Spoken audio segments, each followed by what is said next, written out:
itself, but what you're actually doing is gratifying yourself instead of relying on God to bring you the person he has chosen for you and made just for you, and waiting for that person. You're deciding, I'm just going to take care of it myself. Okay, so you don't see that as a natural act?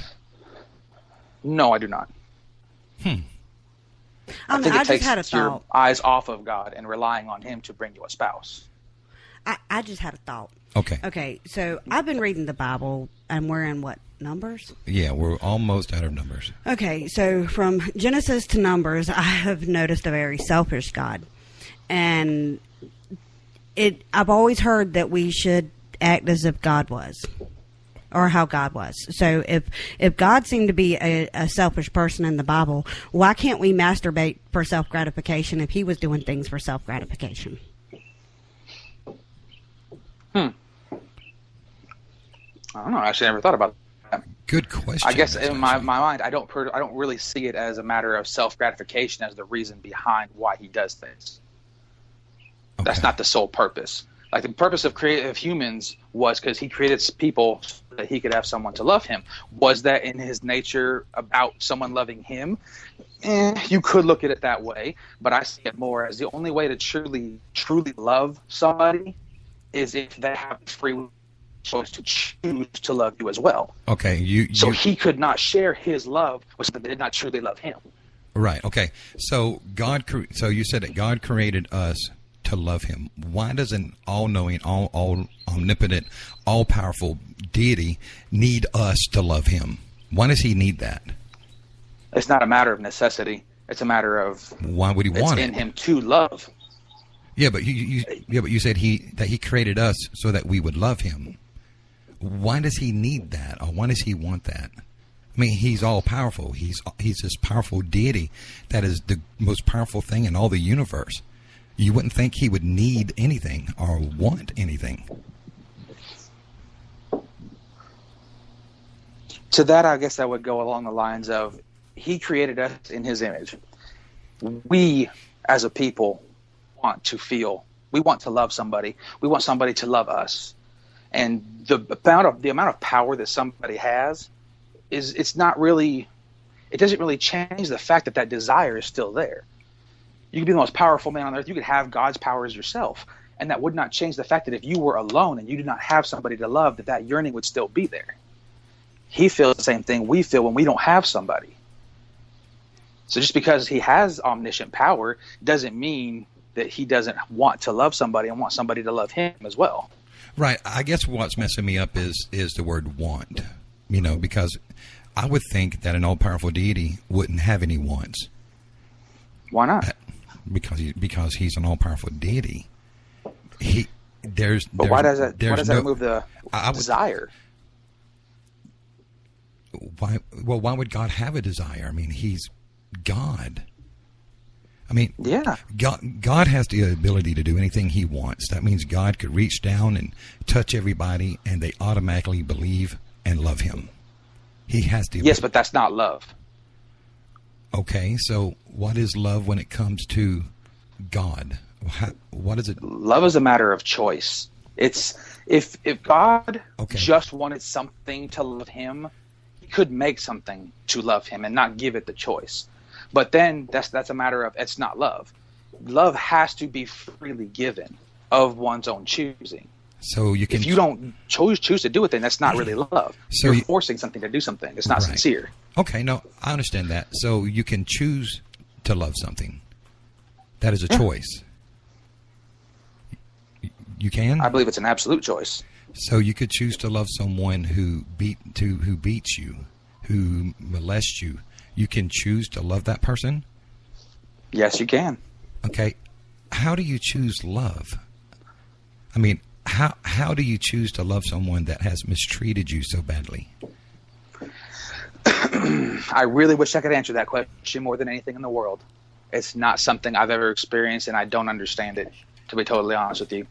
Yeah, because the concept of choosing to love someone, I mean, I can't imagine me choosing to love someone who would blatantly mistreat me or mistreat Ashley or mistreat any of our children. So when you say it's a choice, I mean, Doesn't it go down to you can't control who your heart falls in love with? Or can you? Well, you have the distinction between being in love and loving. To love is a choice. To fall in love with somebody, that is a feeling. Those feelings always fade. It's like anything else. You go live on an island somewhere. For the first day you get there, you see that sunset over there, and it takes your breath away. Well, after about 20 years, you're like, just a sunset. You know, that feeling of being in love with that sunset faded. That doesn't mean he loves it any less. It's just, it's not that new and shiny no more. So falling in love, people fall in and out of love all the time. It doesn't change the fact that, like in a married couple, when they're first together, they're in love with each other. And that being in love, that feeling is what sets the foundation of love. The feeling and of it's euphoria. that choice. So it's the feeling of euphoria. It's the release of chemicals in your brain that you have that gives you that sensation. But that doesn't mean that with that release of chemicals or that sensation is love. It's the same thing you feel when you meet somebody. You want to spend all the time you can with them. You want to spend all your time with them, right? That's because it's a release of endorphins. I mean, I don't see how that's a choice. The brain automatically does it. It's biology. Well, as far as the physiological reaction that takes place, right, it comes down to your perspective on things. For me, I believe the body solely reacts to the soul. Okay. The soul makes the conscious choice, the body reacts to it. Hence the biological things that follow suit. Okay. But it's ultimately a matter of the choice of the soul and the body following suit. See, I don't think there is a soul. I don't know that there is a soul. So, well, that depends. What is your definition of a soul? What is your definition of a soul?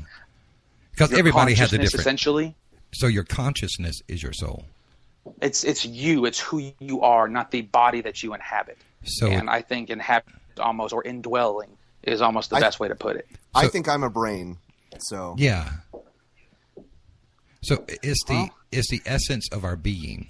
I'm a brain and a skeleton with some skin and organs. Skin is an organ, by the way. But well, I can tell you one occurrence that happened to me that was the most profound situation in my life that really kind of clued me in that I am more than just a physical body. Okay. I was with my cousin. I had smoked pot once before or twice before. This was the third time and the last time. Whenever we smoked a bowl or whatever in the car, went inside this one of the biggest malls in America, and we started walking on this mall, and my cousin saw a black light store. We went in, and I got lost because just as I walked in, it hit me, and I couldn't see anything but glowing, shiny things everywhere. When I finally got out of there, I felt like I was about a centimeter in size inside this giant machine shell. And it kind of gave me a perspective. I was so far to that point where I realized that this is just a machine body that I am inhabiting. And I couldn't really explain it any better than to say that I felt like I was really tiny somewhere around the middle section of this body. And it kind of it just gave me a perspective that it's like, this is just this body that I'm in is just a physical inhabitation. So had you not smoked weed, would you have felt that way? I think I would believe the same thing, but I wouldn't have the experience to go along with it. Okay. Me personally, I think I would go back to the same situation and not have smoked weed and see if you felt the same way. Yeah, because the marijuana alters the way your perception sees things. Yeah, it's a brain thing. It does not make me cease to be me. Yeah, but as far as that story is, like, I believe you had that experience. Oh, absolutely.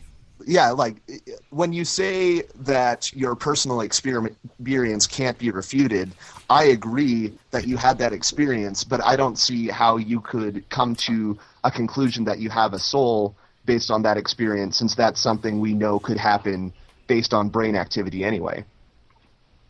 Well, that's my basis for believing in a soul. That's just something that reinforced it. Okay. My understanding of what it was. Okay. As far as for my believing in the soul, I trust God. The Bible says so. I believe. And also, I don't know. I think it's, what I go back to is that this life, if there's no God, there's no soul. Once you die, that's it, you're done. That also means that people like Hitler, Stalin, people who did these horrible things, when they died, no punishment. Especially Hitler. He basically killed himself. So he never answered for any of the things he ever did. And in my That sucks. mind, it doesn't meet doesn't meet justice in my mind. I can't believe that there's no consequences.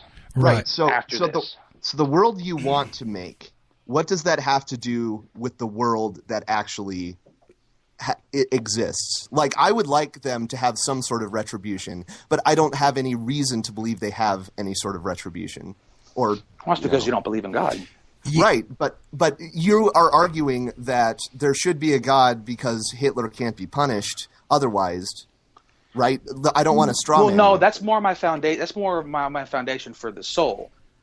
I mean, my Okay. reasoning Right, for so- God that's vast. Okay, so I want to make sure I'm representing you fairly. You think that souls exist because people should be punished for the harms that they do. I think it's a factor. I don't think that's not the entire picture. No, but I do Right. think that is a factor. Right. I would love for Hitler to get some sort of punishment. I don't think it's he will. eternal. I don't think so, but I would love to see that, but I don't see any reason to do it because I don't have any evidence that Hitler was anything else than a brain just like me.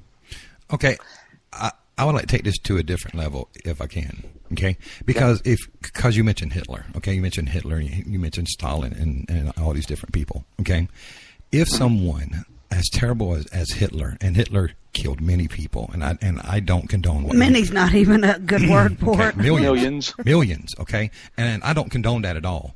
Okay, but if someone like Hitler on his deathbed asked for forgiveness, he would be in heaven right now, right?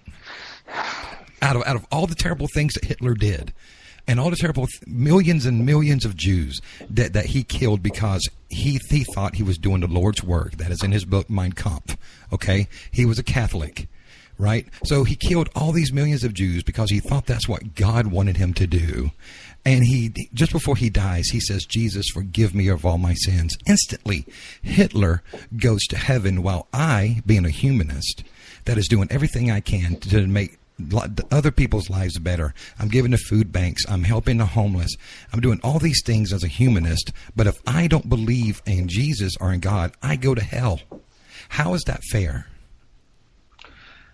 Within the confines of your example, it would not be fair. Right, but that As far as the description of what the word fair means, it really would not be. Okay, so it's okay if Hitler kills millions of people and says, "Jesus, forgive me," and he goes to heaven, and I don't kill a single person, but because I don't believe, I burn in hell. No, I don't believe that's even a possibility by any means. So you believe atheists go to heaven? That's a topic as far as who goes to heaven and who goes to hell. I wholly stay away from, because that judgment is reserved for the Father and the Father alone. Even if I watch somebody kill somebody, I'm not telling them you're going to hell. That's not my place to say that. You just said Hitler was in hell. Yeah.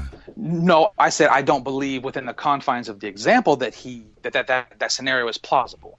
No. Hold on. I said I don't think Hitler's going to get a punishment, and you said he will. Oh, you said, "Oh yeah, he will," which means hell. I think he will. Right. So that's me stating an opinion. That's not me passing Right. condemnation on it. No, I understand can't that. state for a fact that he will. Not definitively beyond shadow of doubt. There's a reason for that, though. As far as what Hitler did, and it comes down to, did he do things in the name of God? He may very well have thought he did. And I can't refute that part. Right. But somebody saying I did it because God told me to does not mean God actually told them to. And furthermore, if he did it believing that he did it for God, then he would have no reason to repent for what he did. No, I'm using it as an example. Someone like him who would kill all these people, if they ask for forgiveness on their deathbed, they go to heaven, because that is your belief as a Christian. They go to heaven. But it has to be sincere. It can't just say the words. Okay, it has to be in your heart. You have to say it and mean it. Okay, so Hitler in his heart was sincere, and he meant every word of it. He killed millions. He goes to heaven, right? If he was sincere in his heart, Yeah. then I have no reason to believe he wouldn't. Right. That means I don't think that's the situation, though. Right. So that means that a mass murderer would be living in hell, I mean, in heaven, while I, a humanist, a secular humanist, would burn in hell.